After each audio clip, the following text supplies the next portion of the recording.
त्रिकालदर्शी कैलाशी विनाशी भगवान शंकर की पवित्र कथा करें, शिव महापुराण की कथा वर्णन करें। देव ऋषि नारद के भांजे पर्वत मुनि,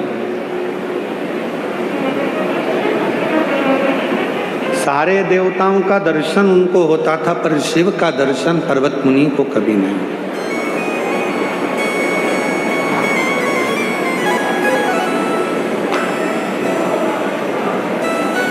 शिव का दर्शन पर्वत मुनि को हुआ ही नहीं। इंद्र जी का दर्शन हो जाता, भगवान नारायण का दर्शन हो जाता, ब्रह्मा जी का दर्शन हो जाता, देव ऋषि नारद जी से मिलना हो जाता, गरुण वरुण 33 कोटि देवता सबका दर्शन हुआ, पर शिव का नहीं।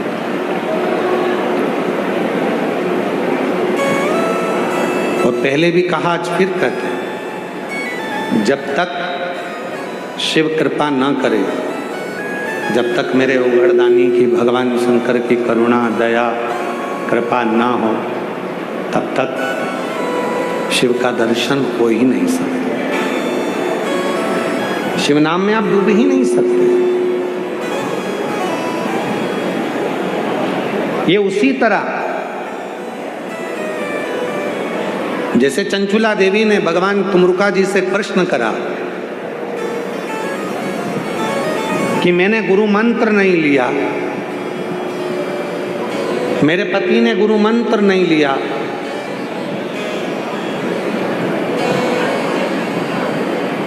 क्या हमारी मुक्ति हो सकती है?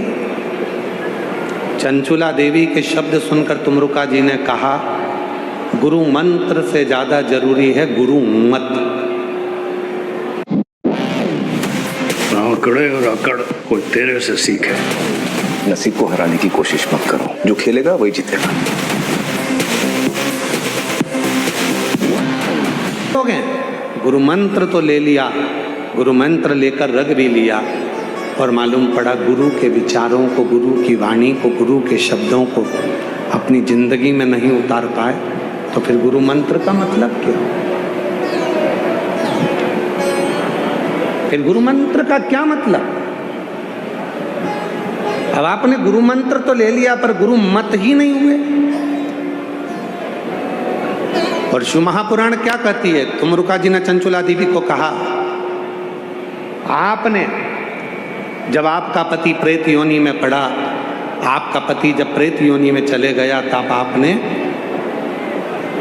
काशी में शिव महापुराण की कथा को श्रवण करा और किसी वक्ता के मुख से उसकी बातों को अपने अंदर उतार लिया, मतलब उसके मत अपने भीतर उतार लिए, उसके विचार अपने भीतर उतार लिए, और वो मत इतने काम कर गए कि तुम्हारे प्राण छूटे और तुम पार्वती जी की सहेली बन गई। तुम माता पार्वती की सहेली बन गई। वो इतने काम कर गए।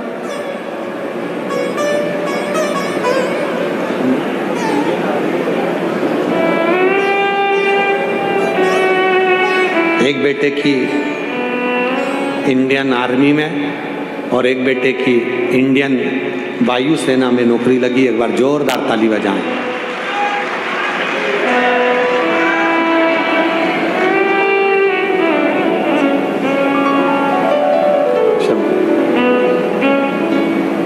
शिव कथा कर रही है,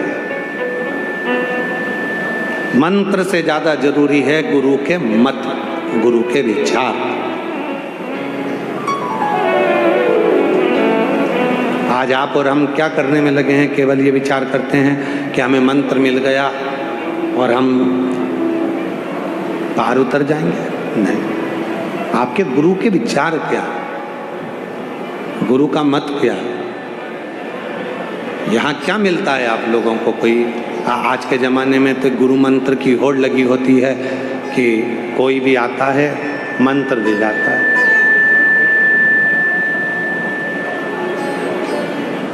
पहले से ही तैयारी रहती है कि आएंगे महाराज और गुरु मंत्र देकर जाएंगे। तो मंत्र क्या इतना सरल हो गया? मंत्र क्या इतना इजी हो गया कि कोई भी आया और देकर चले गया? मंत्र से ज्यादा काम करता है गुरु का मत, गुरु का मत। इसलिए शिव महापुराण की कथा आपको यहाँ पर गुरु मंत्र देने के लिए नहीं आई है। शिव महापुराण की कथा शिव के मत को देने के लिए आई है कि आप शिव को कैसे भजें, किस तरह से जल चढ़ाएं, शंकर को कैसे बेलपत्र चढ़ाएं, शंकर का कैसे गुणगान करें। और शिव जी के विचारों को अगर आप जान गए, शिव पुराण की भक्ति को आप जान गए, तो फिर शिव आपको भव पार कर देगा और संसार सागर से भी उबार देगा। ये मत, ये मंत्र मूल नहीं।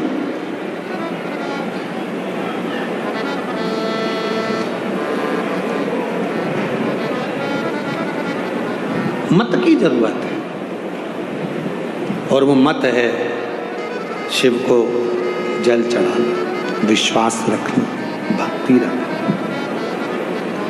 आगे आप कथा में पर्वत मुनि की कथा सुनेंगे, तो पर्वत मुनि की कथा में आप पर्वत मुनि के विचारों को, पर्वत मुनि के भाव को, पर्वत मुनि के विचारों को आप श्रवण करें।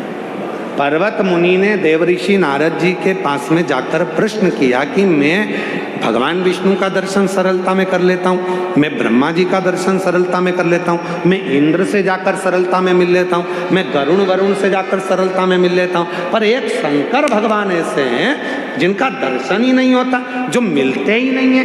मैं बड़ा परेशान हो गया। भगवान विष्णु से मिलना सरल है, ब्रह्मा जी से मिलना सरल है, राम जी से मिलना सरल है, कृष्ण भगवान से मिलना सरल है, सारे देवताओं से मिलना सरल है, पर शिव से मिलना कठिन है। भगवान शंकर से मिलना बहुत कठिन।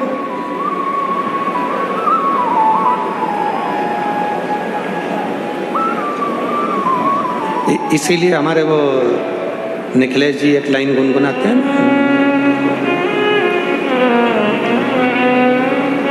वो काशी वाले से मिलना बड़ा जरूरी, वो काशी वाले से मिलना बड़ा जरूरी, और मिलना बड़ा जरूरी, हाँ मिलना बड़ा जरूरी, मिलना बड़ा जरूरी, ओ मिलना बड़ा जरूरी, ओ काशी वाले से मिलना बड़ा जरूरी, ओ डमरू वाले से मिलना बड़ा जरूरी। शिव से मिलना बड़ा जरूरी है। भगवान शंकर से मिलन कैसे हो जाए? एक बार दर्शन हो जाए, एक बार मैं उससे मिल लूं, एक बार उसके सामने पहुंच जाऊं, एक बार उसका दर्शन कर लूं, उससे मिलूं तो, एक बार मिलूं तो।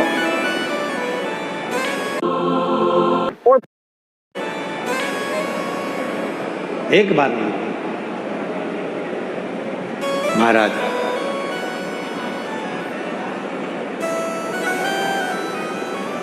पर्वत मुनि देवऋषि नारद जी से बोले मुझे शिव मिला।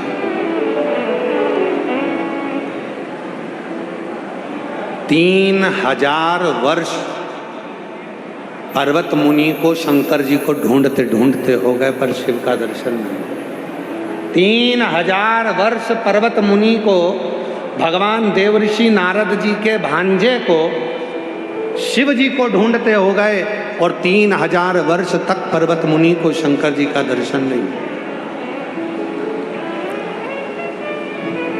भीलवाड़ा की कई मेरी जीजियां भी ना जाने कब से इंतजार कर रही है, 2018 से, 19 से, 20 से, 21 से, 22 से, 23 से, 24 से, 25 से, तब जाकर इंतजार करती करती करती करती सीहोर वाले से मिलना बड़ा जरूरी, डमरू वाले से मिलना बड़ा। कई मेरी जीजियां कब से इंतजार कर रही हैं, अब मौका मिलेगा, बाबा अब आएंगे। 2025 में पूज्य महंत श्री बाबूगिरी महाराज जी ने कह दिया 25 में आ रहे हैं, सबके उमंग बढ़ गए, उत्साह बढ़ गए, मालूम पड़ा हवा पानी ऐसा चल गया तो कैंसिल हो गई कथा। फिर 2026 अब की बार माताओं ने 2 लोटा जल चढ़ा कर कहा अब की बार जरूर आ जाए, बस ऐसी कृपा हो जाए, कथा हो जाए, ऐसी करुणा हो जाए, कथा हो जाए। पीछे शिव शिव से मिलना। पर्वत मुनि 3000 वर्ष, और हम फिर कहेंगे महंत श्री बाबूगिरी जी महाराज जी के लिए एक बार जोरदार ताली बजाओ। कथा महाराज जी साधुता है आप, ना जाने कितनी मेरी जीजियों के मन का भाव, ना जाने कितने मेरे जीजा बेटी बेटाओं का मन का भाव, आज उनकी दिल की तमन्ना पूरी हो गई, भीलवाड़ा में कथा हो गई। और इसमें मैं यहाँ के क्षेत्रीय विधायक जी कोठारी जी को भी साधुवाद दूँ, और यहाँ की शिव पुराण समिति को भी साधुवाद दूँ, जिन्होंने कर्मठता के साथ में, जागरूकता के साथ कार्य किया, उनके लिए भी एक बार जोरदार ताली। साधु और काशी वाले से मिलना बड़ा जरूरी, और डमरू वाले से मिलना बड़ा जरूरी, मिलना बड़ा जरूरी, मिलना बड़ा जरूरी, मिलना बड़ा जरूरी, मिलना बड़ा जरूरी, सीहोर वाले से मिलना बड़ा जरूरी, डमरू वाले से मिलना बड़ा जरूरी। 3000 वर्ष तक पर्वत मुनि को भगवान शिव नहीं मिले, ढूंढ ढूंढ कर थक गए, मिलते ही नहीं। शिव का मिलना सबसे कठिन काम। हम फिर निवेदन करेंगे श्रीमद् भागवत कथा को कराना सरल है, रामचरितमानस को कराना सरल है, विष्णु पुराण कराना सरल है, देवी भागवत कराना सरल है, पर शिव महापुराण की कथा कराना सरल नहीं है। शिव जी इतनी परीक्षा लेता है, इतनी परीक्षा लेता है, इतनी परीक्षा लेता है, तब जाकर शिव पुराण की कथा अपने नगर में हो पाती है, तब हो। और आपकी भी बहुत लेगा, आते आते तक परीक्षा लेगा। जाना है, कथा में पहुंचना है, गाड़ी से जा रही थी, काम आ गया, पति गाड़ी लेकर चले गए, कहीं कोई काम आ गया, कहीं कोई काम आ गया, कहीं कोई काम आ गया, सब करते, बहुत परीक्षा थी, तब जाकर शिव अपना बनाकर। केवल तुम्हारी परीक्षा नहीं ली है, स्वयं भगवान श्री राम जी की भी परीक्षा भगवान शिव ने ली है।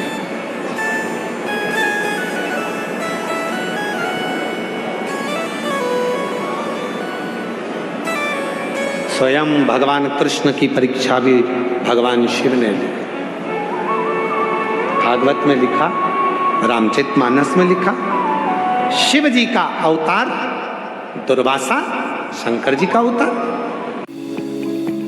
Olá, eu sou Beatriz Pereira, do Instituto MBC Brasil, uma entidade que reúne empresas e associações com um objetivo comum: reduzir as emissões de gases de efeito estufa.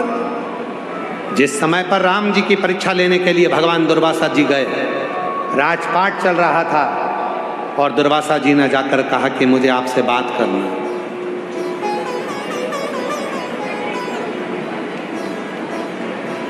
मुझे आपसे बात करना है, पर आपकी और मेरी बात को कोई सुन लेगा तो उसका तुम्हें त्याग करना पड़ेगा।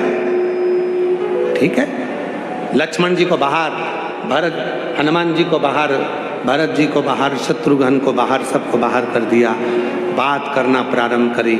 इतने में लक्ष्मण का आगमन हो गया। भगवान दुर्वासा बाबा ने कह दिया, अब इसका त्याग करो तुम। लक्ष्मण जी का भी त्याग करवा दिया था भगवान राम से।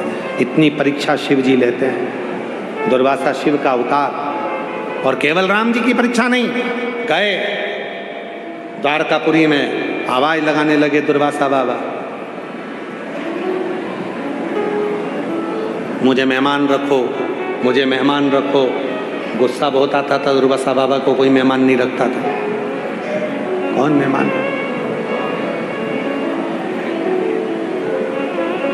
मुझे मेहमान रखो, मुझे मेहमान रखो, कोई मेहमान नहीं रखे। तब भगवान कृष्ण उनको मेहमान रख लिए। एक कुटिया में निवास करा बाबा ने। परीक्षा लेने गए थे शिव जी दुर्वासा के रूप में, कुटिया में निवास करा। दुर्वासा बाबा ने कहा, सुनो कृष्ण, मुझे जो चाहिए मुझे ला कर देना पड़ेगा तुरंत, वरना मैं श्राप दे देता हूँ। भगवान कृष्ण ने कहा, ठीक है, आप जो मांगोगे मैं दूंगा। कुटिया में रह रहे थे। कभी तो दुर्वासा ऋषि सीरा मांगते, कभी खीर मांगते, कभी पूड़ी मांगते, कभी भजिया मांगते। दुर्वासा जी के लिए भगवान द्वारकानाथ 56 भोग रोज बनवा के रखते, इसलिए आज भी द्वारकापुरी में रोज 56 भोग बनता है दुर्वासा जी के लिए। एक दिन दुर्वासा बाबा ने अपनी कुटिया में आग लगा दी, बाहर जाकर खड़े हो गए। कुटिया धड़क कर जलने लगी, आग बुझाने वाले आ गए। भगवान कृष्ण दौड़कर आए, दुर्वासा ऋषि की कुटिया में आग लगी कैसे? इतने में दुर्वासा जी पीछे से थपथपा कर बोले, आग मैंने लगाई, मेरी मर्जी, मैं तो मेहमान हूं, आग भी लगा सकता हूं। कई मेहमान तुम्हारे घर में भी ऐसे आते हैं आग लगाने वाले, इसलिए थोड़ा सावधान रहना। मैं मेहमान हूं, आग लगा सकता हूं। आग लगा दी, कुटिया तो जल रही थी। दुर्वासा बाबा कहते हैं कि मुझे रथ में बैठकर भ्रमण के लिए जाना, पर उससे पहले मुझे खीर खानी। आग लगी कुटिया में, दुर्वासा बाबा खीर मांग रहे। द्वारकानाथ ने दूतों से कहा, जल्दी खीर लेकर आओ। खीर लेकर रुक्मिणी जी भागी, कृष्ण भगवान के हाथ में दी। भगवान कृष्ण ने खीर लेकर दुर्वासा बाबा को दी। दुर्वासा बाबा ने खीर खाई, आधी खीर खाकर कृष्ण पर फेंक दी। भगवान कृष्ण पर जो खीर फेंकी तो दुर्वासा जी ने कहा, पूरे शरीर पर मल, भगवान कृष्ण पूरे शरीर पर खीर मलने लगे। रुक्मणी जी को हंसी आ गई। और रखो ऐसा मेहमान, और बुलाओ घर में ऐसा मेहमान जो तुम्हारी इज्जत नहीं करे। काय को बुलाया ऐसा मेहमान? इतने में रुक्मणी जी हंस रही थी तो दुर्वासा बाबा को क्रोध आ गया। दुर्वासा जी ने कहा, हे द्वारकानाथ, आज द्वारकापुरी घूमने के लिए जाऊंगा, रथ में बैठकर जाऊंगा, पर रथ में ना घोड़ा लगेगा ना घोड़ी लगेगी, उसकी जगह रथ को खींचकर रुक्मणी लेकर चलेगी। आज मेरे रथ को रुक्मणी खींचेगी। और रुक्मणी जी को रथ खींचने में लगाया। दुर्वासा जी ने हाथ में कोड़ा लिया, रथ पर बैठ गए। कृष्ण भगवान पीछे पीछे चलने लगे। रुक्मणी चक्कर खाकर जमीन पर गिर गई। रुक्मणी जी चक्कर खाकर जमीन पर। शिव परीक्षा कैसे लेते हैं ये देखिए। जैसे ही जमीन पर गिरी तो दुर्वासा बाबा ने जल का छींटा दिया, रुक्मणी जी को उठाया। हे कृष्ण, इस रुक्मणी ने मेरी हंसी उड़ाई है, इसलिए इस रुक्मणी को तुम अपनी द्वारकापुरी से दूर कर दो। आज भी द्वारकाधीश के मंदिर में रुक्मणी जी का मंदिर द्वारकापुरी में नहीं है। द्वारकाधीश के मंदिर से कई किलोमीटर दूर रुक्मणी का मंदिर बना है। दुर्वासा बाबा ने उनको दूर करा। हंसी। और कृष्ण, मैंने जो खीर खाई थी तेरे शरीर पर फेंकी थी, तुम्हारे शरीर पर मलने का बोला था, तुमने पूरे शरीर पर नहीं मली। भगवान कृष्ण कहने लगे, स्वामी पूरे शरीर पर मलिए, पूरे शरीर पर। पाँव का तलवा तो रह गया, पाँव के नीचे का तलवा छूट गया खीर लगने से। भगवान कृष्ण बोलते हैं, आपकी खाई प्रसादी थी, उस प्रसाद को पाँव के तलवे में कैसे लेता। दुर्वासा बाबा जी ने कह दिया, अब तुम्हारे प्राण जाएंगे तो पाँव के तलवे से जाएंगे। इसलिए जरा नाम के व्याघ्र ने जो पाँव छोड़ा था वह भगवान कृष्ण के पाँव के तलवे में लगा था, क्योंकि वहां दुर्वासा की खीर नहीं लगी थी। अब जरा विचार करिए, दुर्वासा शिव का रूप, शंकर भगवान पर चढ़ा हुआ जल, शिव का प्रसाद। शिव महापुराण की विद्येश्वर संहिता में लिखा है, शंकर भगवान का प्रसाद यदि तुम्हारे हाथ में आ जाए, उसको लेने में एक क्षण की देरी मत करो, उसको प्रणाम करो और शिव जी का प्रसाद धारण करो। क्यों? वो शिव का प्रसाद हमें कवच प्रदान कर देता है। कवच। पति ने कहा, मैं विदेश शिफ्ट हो रहा हूँ, तुम अपना देख लो, मेरा नाम ऋतु है। शादी के 6 साल बाद ये लाइन सुनी थी। कवच दे देगा।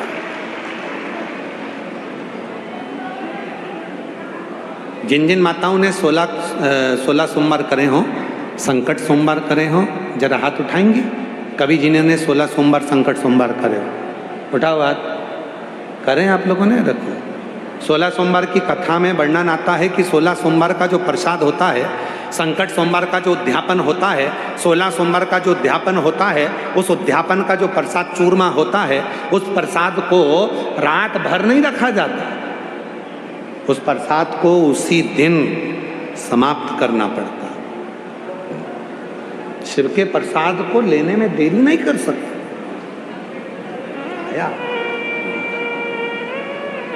आया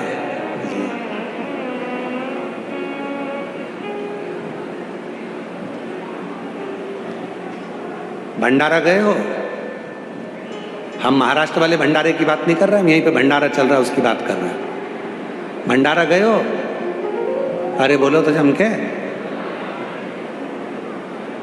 यहाँ जो कथा का जो भंडारा चलता है ना, उसका कभी दर्शन करा तुम लोगों ने कि नहीं करा? करा? बड़े बड़े सेठ जिनके घर में कोई 4-6 नौकर लगे हैं, वो भी भंडारे की लाइन में लगकर प्रसाद को पाने के लिए तैयार खड़े हैं। क्यों? उनको मालूम है ये शिव महापुराण का वो प्रसाद है जिसको लिया और कवच धारण कर लिया, जिंदगी में से रोग को मुक्त कर लिया। महाराज जी सीहोर कुबरेश्वर धाम पर प्रतिदिन, आप भी आए हैं, लगभग 25 से 30 हजार लोग रोज आते हैं। बाहर इतनी होटलें बनी हैं पर कोई भी होटल का भोजन सुबह का समय लेता ही नहीं। जितने लोग कुबेरेश्वर धाम आएंगे वो सुबह का भोजन बाबा के धाम में ही पाएंगे। उनको मालूम है कि ये कंकर शंकर की धरा का प्रसाद है, इसको ले लिया कवच धारण। और ये कवच एक दिन का नहीं, स्वयं भगवान दुर्वासा ऋषि के रूप में भगवान शंकर गए, भगवान कृष्ण को कवच देने के लिए खीर खाई और खीर खाकर भगवान कृष्ण के शरीर पर फेंक दी। हे कृष्ण, पूरे शरीर पर मल लो। भगवान कृष्ण ने खीर तो मल ली पर पाँव के तलवे में खीर को नहीं मल पाए। जब पाँव के तलवे में नहीं मली तो भगवान दुर्वासा जी ने कहा अब तुम्हारे प्राण छूटेंगे तो पाँव के तलवे से छूटेंगे। नाथ, पाँव के तलवे से क्यों?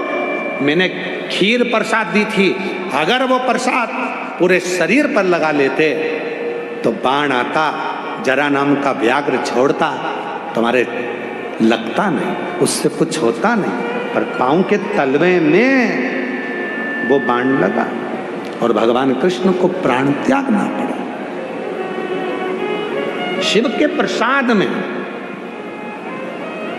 शिव के प्रसाद, शंकर भगवान पर शिवपुराण में हम वर्णन करते हैं, जल चढ़ाओ, थोड़ा सा जल अपने ऊपर प्रोक्षण करो, थोड़ा सा जल का आचमन करो।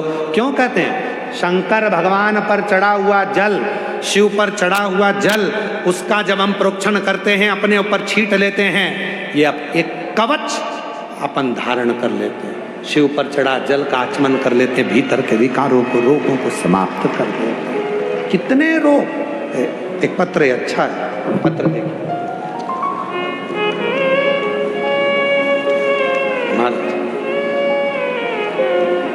शिव का चढ़ा हुआ जल का पत्र देखिए, पढ़िए। मेरा नाम गुड्डी वैष्णव, पता आजाद नगर भीलवाड़ा की रहने वाली हूँ। कहीं बैठी हैं गुड्डी वैष्णव? कहीं बैठी हो तो हाथ हिला सकती हैं। गुड्डी वैष्णव आजाद नगर भीलवाड़ा की रहने वाली हूँ। कहीं बैठी हो तो हाथ हिला सकती हैं, और अगर बैठी हो तो बेलपत्र लेने के लिए आ सकती हैं। मैं गुड्डी वैष्णव, आजाद नगर भीलवाड़ा। गुरुदेव, मेरे पेट में गठान थी तो डॉक्टर ने बोला कि ऑपरेशन होगा। सभी डॉक्टर के पास गए, सबने ऑपरेशन का ही बोला। फिर मेरी ननंद ने बोला कि आप शिव जी पर 1 लोटा जल चढ़ाना चालू करो। मैंने 1 महीने तक शिव जी पर जल चढ़ाना प्रारंभ करा। 1 महीने तक बिलपत्र भी खाया और टीवी पर आपकी कथा भी सुनी। भोले बाबा की कृपा से बाबा ने ऐसी कृपा करी, दूसरी बार जब जांच कराने के लिए गई तो डॉक्टर ने कह दिया तुम्हारे शरीर में जो गठान थी वो पूरी गल चुकी है, अब तुम ठीक हो गई हो, तुम्हें ऑपरेशन की जरूरत नहीं है। 1 लोटा जल। एक पत्र और देखिए। मैं नीतू गुप्ता, मुकेश गुप्ता, उदयपुर के निवासी हूँ। मेरा मोबाइल नंबर ये है, पत्र को पढ़िएगा। 1 लोटा जल का मैं क्या वर्णन करूँ गुरुदेव। मेरा पुत्र हार्दिक गुप्ता 15 साल की आयु में था। 23 फरवरी 2023 को परीक्षा देने जा रहा था, और परीक्षा देने जा रहा था तो वहीं पर एक्सीडेंट हो गया और मेरा बेटा